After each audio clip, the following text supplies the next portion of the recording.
भागवत महापुराण की जय हो। माया की गति बड़ी विचित्र है और अपन दिख भी है। माया की गति दिखी है, काम टेढ़ो है, कांडो कांडी कर रखे। हाँ, कमर तक जल में भरत जी खड़े हुए थे। ग्रीष्म ऋतु यानी गर्मी की ऋतु। एक गर्भवती हिरणी प्रातः काल जलपान करने आई। बस ये बात है।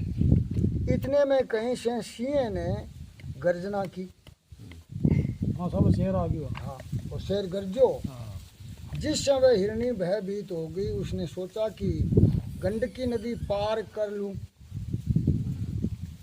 उसने जोर से छलांग मारी। प्रसव काल समीप था, अतः हिरण बाल का जन्म हो गया। ये बच्ची है, हिरणी के बच्चों पैदा हो गए और वह नदी के जल में गिर पड़ा। दूसरे किनारे पर हिरणी की मृत्यु हो गई। हिरणी मर गई, अब बच्चों माँ भी नहीं हो गयो। भरत जी ने उस मृग बालक को नदी के जल में पड़ा हुआ देखा। उन्होंने इस बच्चे में श्री हरि का दर्शन किया।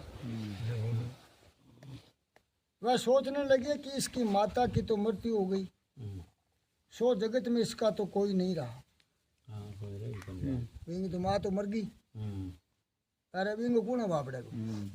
अब इसका लालन पालन रक्षा आदि कौन करेगा। ये दयावश होकर उस बच्चे को अपने आश्रम में ले आए। वह सोचने लगे कि ये बच्चा मेरे सिवाय किसी और को तो पहचानता नहीं है। ये मेरे अलावा कि और ने तो जाने देखे कौन बापड़े। इसका पालन पोषण करना अब मेरा ही धर्म है। मैं इसकी उपेक्षा करूंगा तो ये मर जाएगा। मर जाएगा जो अपन छोड़ देंगे। मैं ही इसका पिता हूँ और मैं ही इसकी माता हूँ। इसका पालन पोषण रक्षा करना मेरा ही कर्तव्य है। उन्होंने सोचा मैं ही इस मृग बालक का रक्षक और पिता हूँ, अतः हर प्रकार से मुझे इसकी रक्षा करनी ही है। जीव मानता है कि मैं दूसरों की रक्षा करता हूँ। आपने यहाँ भरम हुआ है, कह जे मैं न हूँ नहीं घर में, तो घर उजड़ जे। अरे तू क्या रक्षा करेगा, तू भी तो काल का ग्रास है। रक्षा करने वाला तो वह प्रभु ही है, करता हरता तो श्री हरि है, पालक और सारक भी श्री हरि है। तुम घर में रहो या वन में, तुम्हारी रक्षा करने वाला तो श्री हरि है। सारांगी रक्षा भगवान ही करे। भागवत में 7वें स्कंद के दूसरे अध्याय में 40वें श्लोक में यमराज ने राजा सुयग के रिश्तेदारों को ये उपदेश दिया था। ऐसा कहकर हिरण्यकशिपु ने कहा है कि पथि उत्तम तष्टति दृष्ट रक्षातम ग्रह स्थितम तद हंतम विनाशति। यदि परमेश्वर की कृपा हो जाए तो अनाथ हो या वनवासी हो तो भी वह जीवित रहता है।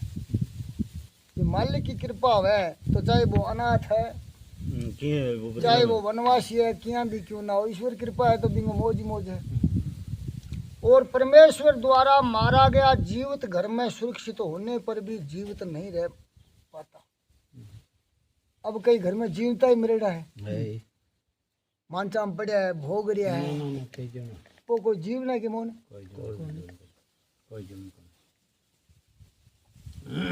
मृगबाल को पानी से बाहर निकालने का तो भरत जी का धर्म था। उन्होंने रक्षा पिता बनने का जो रिश्ता जोड़ लिया है वह अच्छा नहीं किया। अच्छा बीबी को पालन पोलन करना तो धर्म हो पालो, लेकिन इतो गहरो रिश्ते जो को जोड़ियो वो गलत कर लियो। हाँ तेरो माई में वो तेरो बाप है ना करो। जीव मात्र एक रक्षक पिता तो ईश्वर ही है। ईश्वर सभी दोष अभिमान के कारण ही उत्पन्न होते हैं। सारा दोष जिका अपने पैदा हो अभिमान ने लेके ही हुआ है। भरत जी उस मृग बाल का लालन पालन करने लगे। धीरे धीरे वह बड़ा होने लगा। भरत जी उसे अपनी गोद में बिठलाए थे और उसके साथ खेलते थे। अब भजन गानू तो बटूटन लागी और बीबी ने सका वो जुड़न लाग गयो। भरत जी ने अपने पूर्व अवस्था में बच्चों का लालन पालन किया था। ये पूर्वचिति अप्सरा वहाँ आ गई। पुराने संस्कारों को भूलना बड़ा कठिन काम है। पुराना जगह अपने अंदर जगह संस्कार जमेड़ा है, माने भुलानो टेढ़ी खीर है। अब कई बैठे कहते बोले मैं तो भूल गया, गए भूलिया को नहीं। सूक्ष्म संस्कार मन में अभी तक बसे हुए थे। सूक्ष्म संस्कार अपने अंदर रह जावे, अतः उनका मन उस हिरण के बच्चे में फंस गया। अब उनका मन प्रभु भजन में शीतल नहीं हो पाता था। भगवान को भजन में बैठे ना मन टिके को। ध्यान में हर 5-10 क्षण के बाद वह बच्चा दिखाई देने लगा। वासना का विषय तो बदल गया, किंतु वासना तो मन में रह गई। ऐसी हालत में इसकी अपेक्षा गृह जीवन में कौन सी बुराई थी कि इन्हों फिर घर में के तकलीफ भी रह जाती है। ज्ञानी को तो मन को भी मारना पड़ता है। भरत जी ने मृग बाल को घर में रखा, वह ठीक तो हुआ, किंतु उसे जो मन में भी रखा वह ठीक नहीं किया। कोई चीज घर में तो रखो, मन में ना रखो। संसार को छोड़कर कहाँ जाओगे? जहाँ भी जाओगे संसार की उपस्थिति हो जाएगा। इसी कारण से महापुरुषों ने कहा है कि संसार को अपने मन से धीरे धीरे हटा दो, मन से हटा दो। संसार को मन में कभी मत रखो। किसी को घर में चाहे रख लो, किंतु मन में मत रखो। मन में या तो काम को ही रखो या फिर ईश्वर को ही, दोनों साथ साथ नहीं रह पाएगा। रात दिन कभी भेड़ा को नहीं है। तुलसी दोनों ना रहे, रवि रजनी एक ठाम। रवि का रात ने और दिन ने, रजनी का वह रात ने, दिन रात कभी एक को नहीं। भजन और भक्ति में बड़ा बाहर संसार नहीं, अंतर संसार ही बाधा रूप है। का भजन में और भक्ति में वो बाहर संसार बाधा कौन करे? माँ लो संसार ने आपने वो रोड़ो पावे। अब माँ सारा मोटो घोड़ो तो मन, फिर काम, क्रोध, लोभ, मोह, आशा, तृष्णा, ममता, द्वितीया, वाद विवाद, अड़ी इसको आदि ओ मान लो दे डखली।